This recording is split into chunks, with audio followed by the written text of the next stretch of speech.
Növbəti izah videomuzun mövzusu Albaniya dövlətidir. Biz indiyə qədər sizinlə Azərbaycanın cənubunda yaranmış dövlətlər haqqında danışmışdıq. Bu günləri biz sizinlə Azərbaycanın şimalında yaranan ilk dövlət olan Albaniya haqqında danışacağıq. Demək, ərazisi Azərbaycanın şimal torpaqlarını əhatə etdi. Dövlətin yaranmasına baxmamışdan əvvəl biz dövlət haqqında, bu Alban tayfaları haqqında kimlər məlumat verir, bu haqda məlumat əldə etməliyik. Strabon, Böyük Plini və Ptolomey Albanlar haqqında ümumi məlumatlar vermişdi. Strabon Albaniyanın ərazisi haqqında məlumat vermişdi, hansı ki onun Kür çayının şimalında yerləşdiyi haqqında biz məlumatları Strabonun əsərlərindən alırıq. Daha sonra Böyük Plini bizə paytaxt şəhərinin Qəbələ olduğu haqqında məlumat vermişdi və Klavdi Ptolomey isə ölkədə 29 dənə şəhərin olduğunu, onlar içərisində Qəbələ, Mingəçevir və s. kimi yerlərin olduğunu bizə xüsusən Klavdi Ptolomey vurğulamışdı.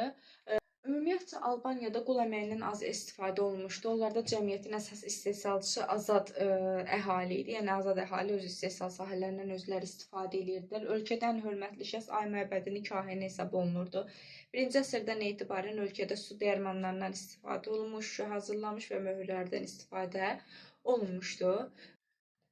Dövlətimizin yaranması isə Makedoniyalı İskəndərin imperiyasının parçalanmasından sonra meydana gəlmişdi. Hansı ki, elə biz bunun dilini eradan əvvəl 321 kimi götürə bilərik. Atropatena eyni il, yəni Azərbaycanda eyni ildə, cənubda Atropatena, şimalda isə Albaniya dövlətlər yaranmışdı. 321-ci ildə Albaniya dövlət yaranmışdı. Albaniyada qeyd etdiyimiz kimi Ptolomey vurğulayır ki, 29 dənə şəhər var və paytaxt şəhərimiz isə 2 hissəyə bölünür.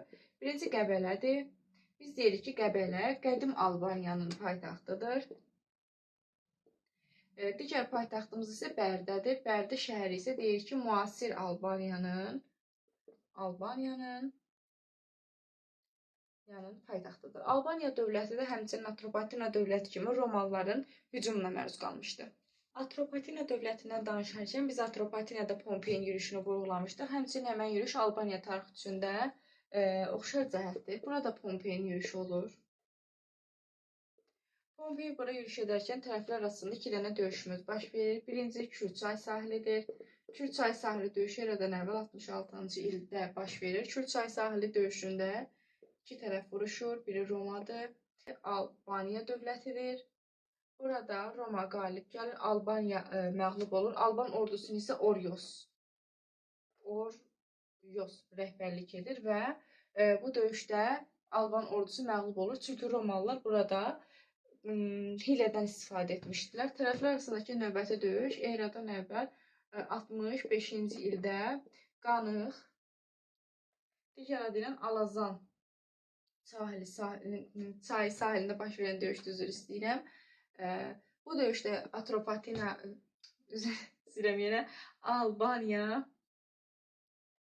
və Roma arasında baş vermişdir. Burada isə Oryosun qardaşı Kozis qoşuna rəhbərlik edir və bu döyüşdə də Roma qalib gəlmiş və Alban qoşunu məğlub olmuşdu. Kozis isə burada ölümcül yaralanmışdı. Pompeydən sonra biz Azərbaycana Antoninin sərkərdəsi Kanidinin yürüşünü görürük. Hansı ki biz bilirik ki, eradan əvvəl 36-cı ildə Atropatenaya Antoninin hücumu olmuşdu və tərəflər arasında hətta Fraspa döyüşü də baş vermişdi. Və Antoni Atropatena gəldiyi zaman öz sərkərdəsi Kanidini də Albaniya ərazisinə göndərir və bu zaman Alban ordusuna da Zober rəhbərlik edir. Tərəflər arasında döyüş baş verir. Kanidi qalib gəlir və Zober məğlub olur. Kanidi isə Albaniyanın və Qafqazın bir çox ərazilərinin özünə tabidir. Eramızın ilk əsrlərində Albaniya-Roma münasibətlərinə baxdıqda onlar arasında dostluq münasibətlərinin, hətta yazışmaların olduğunu görə bilirik. Məsələn, biz Domisianın yazışmalarını və s. qeyd edə bilərik ki, bizim onlarla münasibətimiz normal sferada davam etmişdi. Albaniya növbəti hücumumuz Alanların hücumudur. Alan tayfaları, hansı ki onlar eramızın 1-3-cü əsrlərində Azərbaycan ərazisinə Dəryal və Dərbənd keçidindən keçərək gəlmişdilər. Albaniya isə onlar 72-74-cü illərdə qarətçilik məqsədi ilə gəlmişdilər. Məsələn, biz Katakomba qəbirlərini, kurqanları biz Alan tayfalarının bizə yadigar kimi xatırlayaq ki, Katakomba qəbirləri Alanların adı ilə bağlıdır və gəlib bir çox yerlər qarət və talan etmişdilər. İndi keçək Albaniyanın mədəniyyətinə. Ölkədən hörmətli şəxs Ay məbədinin kahini hesab olunmuşdu. Çox tanrılıdılar və bunlar da Ellin mədəniyyətinin, yəni Yunan mədəniyyətinin təsirinə məruz qalmışdılar. Kiramiddən istifadə etmişdilər. Dediğimiz gibi çok tanrılı olmuşdular. Güneş, ay tanrılarına vesaire de sayiş etmiştiler.